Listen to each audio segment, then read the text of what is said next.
یہ آوازیں دب رہی ہیں رانا صاحب. ایک بات جو امپورٹنٹ ہے وہ یہ ہے کہ اس نظام پر یہ سب سے بڑا جو ایک کرٹیسزم ہے وہ یہ کہ یہ تو پاور ہاؤس ہے اس کا پاکستان کی اسٹیبلشمنٹ, اس کے زور پہ حکومت بھی جو چاہے دل ہو کرزی کرے چلی آ رہی ہے. اب حکومت خود کو اتنا مضبوط سمجھتی ہے کہ آپ نے دیکھا وفاقی کابینہ کے اندر بھی بڑی انڈکشنز ہو گئی ہیں.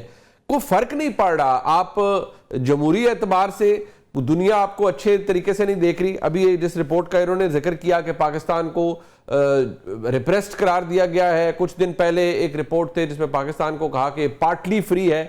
یہ چیزیں کنسرن ہوتی ہیں کسی بھی حکومت کے لیے, نظام کے لیے, طاقتور لوگوں کے لیے رانا صاحب؟ دیکھیں, اگر ہم آئیڈیل جمہوریت میں رہ رہے ہوں اور ہم اس کی بات کر رہے ہوں تو بالکل یہ باعث تشویش ہونی چاہیے, ہوتی ہیں. لیکن کیا جس طرح چوڑیاں پھینکی گئی پارلیمنٹ میں صدر کے خطاب کے دوران پہلے ماضی میں, اور آج جو خطاب کچھ ہوا, تو اس میں کوئی نئی چیز ہوئی ہے؟ یہ پارلیمنٹیرین کا رائٹ ہوتا ہے کہ وہ اپنی اظہار رائے کریں, احتجاج کریں, یہی وہ جگہ ٹھیک ہے. لیکن یہ جتنی آسانی سے ہم ماضی کے ساتھ ملا کے سائڈ پہ نکلنے کی کوشش کرتے ہیں, ہم جی ایچ کیو پہ حملہ چھوڑ دیتے ہیں, ہم کور کمانڈر ہاؤس پہ حملہ چھوڑ دیتے ہیں, پی ایف بیس پہ چھوڑ دیتے ہیں, آئی ایس آئی پہ چھوڑ دیتے ہیں, اور پورے پاکستان میں بیک وقت فوج اور اس سے ملکہ اداروں کے اوپر حملوں کو ہم سمجھتے ہیں کہ یہ ایک روٹین کی کارروائی ہے. تو پھر اسے روٹین کی کارروائی کا جواب سمجھ لینا چاہیے کہ کسی سیاسی جماعت نے پاکستان میں اس قسم کا کام نہیں کیا جو پی ٹی آئی نے کیا. اس پہ میرے دوست بہت جزبز بھی ہوتے ہیں, بات بھی کرتے ہیں, اور سوشل میڈیا پہ تو ظاہر سیدھی سیدھی گالیاں آتی ہیں. لیکن ہم حقائق کے اوپر بات کرتے ہیں, ہم جرنلسٹ ہیں, ہمیں کسی کی فیور اور ڈس فیور نہیں کرنی کہ بھئی کیا ہے. ہم وہ جو دیکھ رہے ہیں نا, یہ چیزیں اس کا شاخسانہ ہے جو ماضی میں آپ نے گویا. پہلے آپ فوج کے ساتھ مل کے اپنے مخالفین کو بلا کے کہ جن کے اوپر پرچہ کر دو, خواجہ آصف پہ یہ پرچہ ڈال دو, نیب کا چیئرمین تو شہزاد اکبر کے نیچے کام کر جاتا ہے, اور یہ sitting prime minister Imran Khan کی موجودگی میں ان کے ڈی جی ایف آئی اے نے باتیں بتا دی تھی. اچھا, جب یہ سب چیزیں آئیں تو کیا کسی نے معافی کی کہ بھئی ہاں ہم سے غلطی ہوئی, یا آج اس پہ معافی مانگی عمران خان نے کہ ہاں میں نے یہ غلطیاں کی تھی اور پھر میں آئندہ کے لیے نہیں کروں گا؟ تو چلو بندہ کہتا ہے کہ جی انہیں کچھ سمجھ آئی ہے. وہ تو اس کام کو پاکستان سے لے کے انٹرنیشنل لیول پہ لے گئے ہیں. دیکھیں, قاضی فائز عیسیٰ کے اوپر ایک ڈرامہ بنایا گیا 2-2.5 سال پہلے آکسفورڈ یونیورسٹی میں, انہوں نے جا کے بات کی, اس کو آرٹیفیشل انٹیلیجنس کے تحت اپنی مرضی کے مانی, مطلب کوئی جو دیکھتا ہے وہ سمجھ آ جاتا ہے کہ کیا ڈبنگ ہوئی ہوئی ہے. لیکن اس لیول پہ آ کے اگر آپ نے یہ جنگ لڑنی ہے تو کوئی اور کام کر لیں. مولانا فضل الرحمان کی طرف رجوع ہونا بہترین بات ہے, وہ سیاستدان ہے, راستہ بنوا دیں گے ان کا, اور ان کو راستہ لینا چاہیے. ایک مقبول سیاسی جماعت کو پاکستان کے لوگوں کی امنگوں پہ پورا اترنا چاہیے, ان کو اپنی مرضی کے مطابق ڈھالنے کے عمل کو روکنا چاہیے. لیڈرشپ کا کام یہ نہیں ہوتا کہ جی میں مقبول ہوں تو میں جو چاہوں گا کروں گا, نہیں. اب صدر مملکت نے آج 2 بڑی اہم باتیں کہی ہیں, اگر آپ کے ذہن میں ہو میں ضرور بات کرنا چاہوں گا. کہ ایک تو انہوں نے نہروں کے اوپر بات کی ہے کہ جناب یہ یک طرفہ عمل ہے, وفاق کو نقصان پہنچے گا, جبکہ کل ہی کچھ لوگوں کو بتایا گیا افطار پارٹی میں کہ یہ جہلم اور ستلج سے ہیڈ سلیمان کی سے نہریں لے کے جا رہے ہیں. لیکن ایک اگر صدر مملکت بات کر رہے ہیں, سندھ کے اندر ایک شورش برپا ہو رہی ہے, اس کو سمجھنا چاہیے. صدر مملکت نے حکومت کے لیے دوسرا مشورہ یہ دیا ہے کہ آپ انکم ٹیکس کم کریں سیلریڈ کلاس پہ, آپ ان کی تنخواہیں بڑھائیں, پینشن بڑھائیں, اور لوگوں کو نوکریوں سے نکالنے کے عمل کو روکیں. تو یہ کام پرائم منسٹر شہباز شریف کے براہ راست توجہ چاہتا ہے. میں سمجھتا ہوں کہ صدر مملکت نے بالکل صائب باتیں کی ہیں. نہروں کے اوپر اگر کوئی غلط فہمی ہے تو دور کریں, اس کو ادھر ادھر مت جانے دیں, بالکل فوکس ہو جائیں.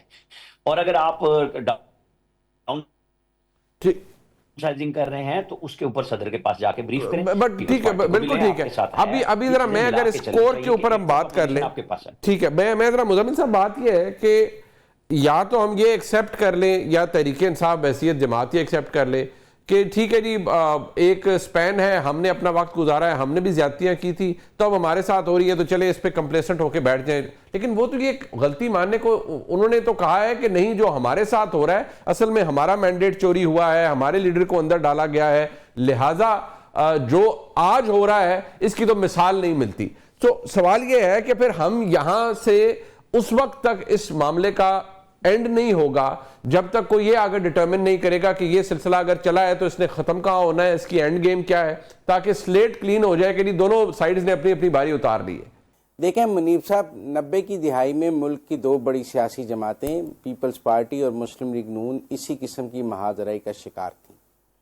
لیکن پھر ان کو آپس میں سمجھ آئی کہ اس طرح جب وہ دونوں آپس میں لڑتی ہیں تو فائدہ تیسرے فریق کا ہوتا ہے، اس لیے انہوں نے آپس میں چارٹر آف ڈیموکریسی کیا، ایک rules of the game set کیے کہ آپس میں سیاست کیسے کریں گے، انتقال اقتدار کیسے ہوگا، اور ملک میں آئین کے لیے کیا کیا ترامیم کرنی ہے، ایک rules of the game set کیے۔ اور اس کے بعد ہم نے دیکھا کہ مسلم لیگ نون اور پیپلز پارٹی ایک دوسرے کے خلاف الیکشن بھی لڑتی ہیں، اتحاد بناتی بھی ہیں، اتحاد توڑتی بھی ہیں۔ ہم نے پی ڈی ایم ٹوٹتے بھی دیکھا، ہم نے پی ڈی ایم بنتے بھی دیکھا، ہم نے الیکشن کی گرما گرم سپیچز بھی دیکھی، ہم نے پھر اتحاد بھی دیکھا، لیکن ہمیں یہ نظر آتا ہے کہ وہ آپس میں اس سطح تک نہیں جاتے جیسے 90 کی دہائی میں تھے۔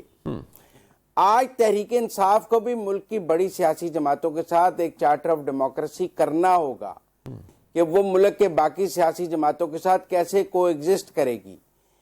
اس کے بارے میں تاثر یہ ہے کہ وہ ملک کی باقی سیاسی جماعتوں کے ساتھ کو ایگزسٹ نہیں کرنا چاہتی، پھر باقی اس سے سمجھتے ہیں کہ ہم اس کے ساتھ کو ایگزسٹ نہیں کرنا چاہتے۔ مسئلے کا حل یہی ہے کہ تحریک انصاف باقی سیاسی جماعتوں کے وجود کو تسلیم کرے اور ان کے ساتھ بیٹھ کر ملک کو آگے سیاست کو اور جمہوریت کو چلانے کے لیے ایک وسیع چارٹر آف ڈیموکریسی پر بات چیت شروع ہو۔ جب وہ چارٹر آف ڈیموکریسی طے ہو جائے گا آپ تحریک انصاف کے ساتھ بھی، تو درجہ حرارت خود بخود کم ہو جائے گا۔ یہ درجہ حرارت نہ ٹاک شوز سے کم ہوگا، نہ اسٹیبلشمنٹ کے اکٹھے بٹھانے سے کم ہوگا۔ یہ تب ہی کم ہوگا جب سیاستدان آپس میں خود بیٹھ کر رولز آف دی گیم اور کو ایگزسٹ کرنے کے رولز طے کر لیں گے۔ یہ ہم نے دیکھا ہے بٹ بات کیا نا مزمل بھائی، اگر تو سیاستدان ہی بیٹھے تو وہ اور بات ہے نا، اگر ایک سیاسی نظام مدد لے رہا ہے ایک طاقتور فریق کی، اور تو پھر یہ آپس میں تو کبھی نہیں بیٹھ سکتے نا، کیونکہ اس کے اندر مسائل پھر اور بھی پیدا ہو جاتے ہیں۔ یا تو یہ سیاسی جماعتیں ہوں، ایک الیکشن جیتا ہو، دوسرے پر الزام ہو، چلو اور بات ہے، یہاں تو مدد ایک تیسرے فریق سے لی جاتی ہے اور طاقتور فریق سے، لہٰذا پھر وہ شاید اسی لیے بیٹھ بھی نہیں پا رہے آپس میں۔ نہیں، کیا عمران خان نے 2014 میں دوسرے فریق سے مدد نہیں لی تھی تیسرے فریق سے نواز شریف کو ہٹانے کے لیے؟ بالکل لی تھی۔ کیا 2018 کے انتخابات میں پولنگ سٹیشن پر فوجی نہیں کھڑے تھے عمران خان کے لیے؟ کھڑے تھے نا، بالکل، ہر پولنگ سٹیشن پر فوجی کھڑا تھا۔ تو پھر جب آپ کا اپنا ماضی بھی ویسا ہی ہے تو آپ کو آج سوال نہیں کرنا چاہیے، آپ کو آگے چلنے کا راستہ، آپ سمجھتے ہیں آپ نے بھی غلط کیا تھا، آج بھی غلط ہو رہا ہے، تو مل کر آگے ٹھیک کرنے کی بات کریں۔ اگر آپ جسٹیفائی کریں گے کہ صرف آج ہی غلط ہو رہا ہے تو لوگ آپ کو کہیں گے آپ نے پہلے غلط کرنا شروع کیا تھا۔ ٹھیک ہے، آپ نے 2014 میں اس ملک میں دھاندلی پر جوڈیشل کمیشن بنوایا اور 2018 میں کہا میں نہیں بناؤں گا۔ کیوں کہا آپ نے میں نہیں بناؤں گا؟ آپ نے بنوایا تھا، آپ دوبارہ بنا دیتے۔ پارلیمنٹری آپ پر الزام تھا، کمیٹی کا کام، آپ ایک نیٹ آپ نہیں، پر 2014 میں تو جوڈیشل کمیشن بنوایا گیا تھا نا، بالکل بنا مرضی کے ٹی او آرز کے ساتھ۔ تو 2018 میں ایک نیٹ اینڈ کلین پولیٹیشین کے طور پہ عمران خان کو کہنا چاہیے تھا کہ بھائی آپ کو میرے الیکشن پہ اعتراض ہے، آئیے دوبارہ جوڈیشل کمیشن بنا لیں۔ اس ملک میں جب الیکشن پہ اعتراض ہوگا جوڈیشل کمیشن بننا چاہیے، پر جب آپ نے 2018 میں اس کا راستہ روک دیا تو آج 2024 میں کیسے مانگ سکتے ہیں؟ آپ مانگ ہی نہیں سکتے، آپ نے خود نہیں بنایا۔ ٹھیک ہے،